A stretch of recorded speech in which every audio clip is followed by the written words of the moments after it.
I've already had a list for the champions I deem the most broken, the most gimped, and the most doomed balance-wise. But what about the champions that are a combination of all three? These are the champions who will probably never be properly balanced, are nightmares to fix, numerous attempts at fixing them already, and are simply fundamentally flawed. These are the champions that are simply impossible to balance. Before any of you say, but Stonewall, X-Champion is currently balanced/weak right now. That's not how this works, or how balance works in general. Like the broken champions, these, and pretty much every champion in the game, can have their viability shift at a moment's notice.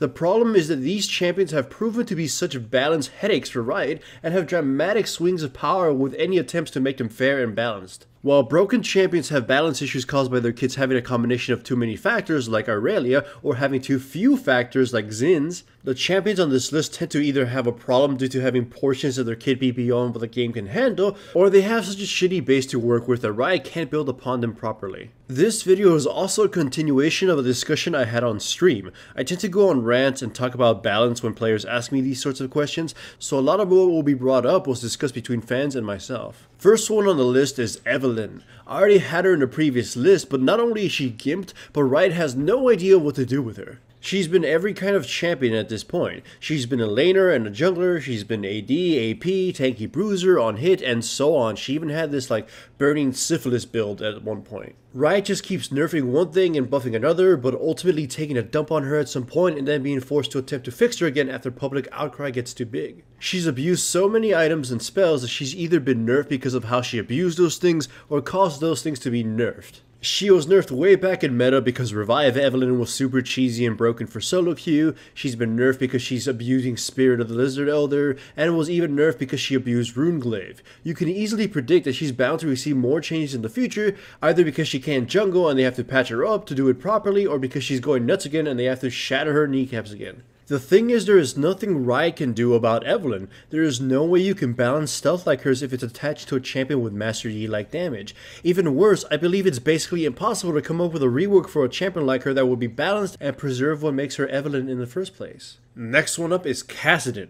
Do I have to really say anything about him? His ultimate is either trash or it isn't, and if it isn't, then he utterly dominates games. He's been through so many changes and none of them have fully stuck. He's currently in this limbo in that the players who are good at him can still break him, but he has enough issues that most basic players fumble playing him. He started off with the intention of being this auto-attacking anti-mage champion of some kind that turned out to have awesome base values, so he was used as a mage instead. There's quite a bit of irony in that. Instead of being this guy that blinks in and stabs people to death, he became a mage that simply waits so he can burst you down and then hunts you down if you try to run away. His basic abilities are so vanilla and unimpressive that their status is elevated because of how flexible and insane his ultimate can be. It basically means his basic abilities can never be more than generic due to how powerful his ultimate is. It was mobility creep before mobility creep even was a problem. In earlier seasons, there wasn't anyone as mobile as Kassadin, and even though mobility has increased, his ultimate still allows him to outpace a lot of champions.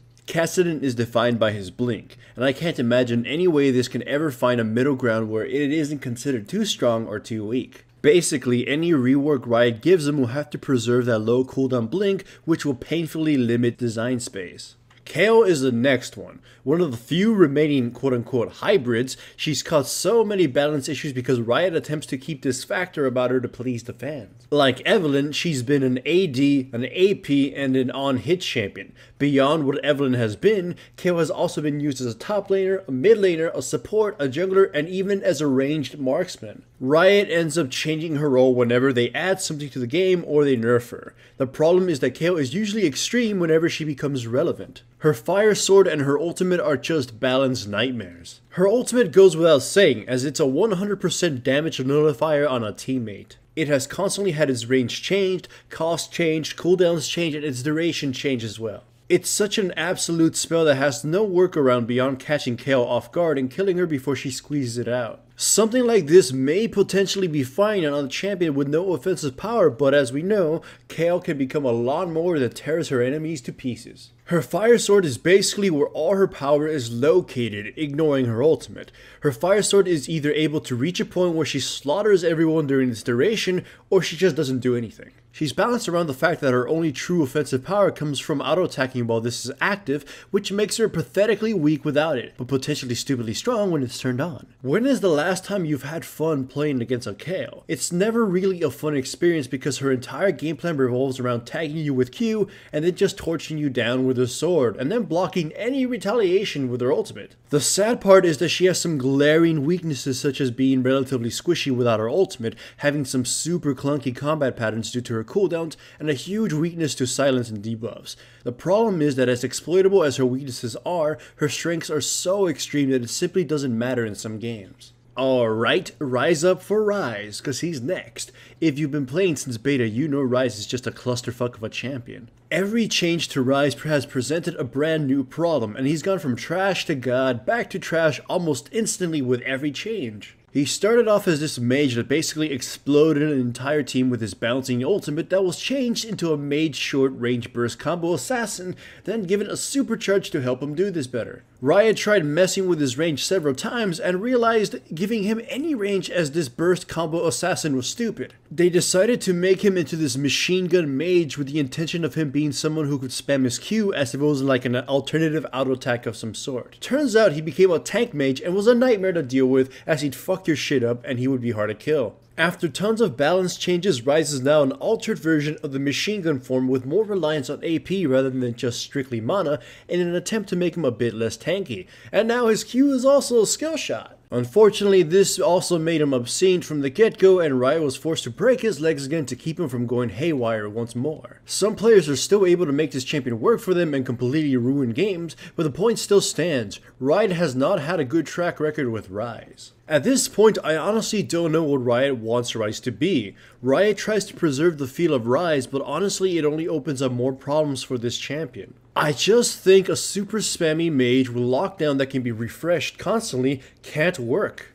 Last but not least, Soraka. Hell, even right this moment, people are calling for her to get nerfed again. She simply has such a troubled history and has had 2 reworks, 4 if you consider ability reworks their own things, and tons of rebalances. She's a healing machine that either heals too much and nullifies your damage entirely, making your experience dull and painful, or heals for little and is pretty much a dead spot in your team composition. She used to be a massive issue because she could heal while also tearing a team apart with her other abilities, but with her rework, all her power is basically focused on her healing now. Therein lies an entirely new issue. Her healing has nearly no drawbacks. Yes, it can nearly kill her when she uses it, but the trade-off is so lopsided it is negligible. She can machine gun heal her teammates and not fail to do so unless she's actually killed. Most every other heal in the game at this point has either a drawback or a trade-off. Bard's heal is delayed and can be cancelled altogether by his opponents. Nami has to decide to use hers as extra damage or extra healing. Sona's doesn't have much control over hers, and Taric has a crippling cooldown with a conditional reduction that puts him at risk. Meanwhile, Soraka can literally just stand behind some fatty and safely spam her spells, nullifying most forms of aggression and bringing fights to a standstill. While yes, technically the enemy is a person down offensively, Soraka's defensive contribution, when she's strong, far exceeds what most defensive champions would have contributed towards offense, at least comparatively. As already said, when her heals are even remotely strong, she's oppressive.